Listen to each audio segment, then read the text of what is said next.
I love the sheer coincidence that this is. Because if Canadian teams can't do anything, if it's an American team, like let's say vice versa, let's say Florida had a player who was injured and that gave him the salary room to make the acquisitions like getting Seth Jones and Brad Marchand, and then that player comes back because there's no salary cap in the playoffs. We would not be having this conversation. There'd be no investigations. There'd be nobody complaining, well, other than hockey fans who are annoyed by this. But the league wouldn't care. But the second a Canadian team does it, the second the Oilers activate Evander Kane for the playoffs, that's where the red flags go up. They're just like, oh, we got to put a stop to this. We got to put a salary cap in the playoffs. I can understand this if the Oilers had won the 2025 Stanley Cup.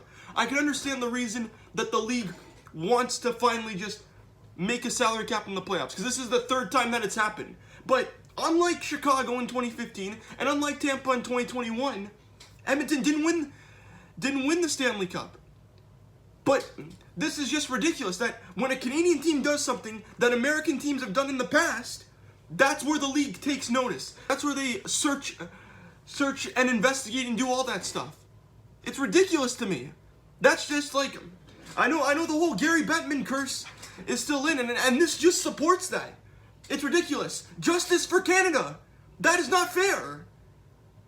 Again, all I'm saying is that if the Oilers had won the Stanley Cup, it wouldn't be as big of a deal, because the league can understand that this is happening more and more often.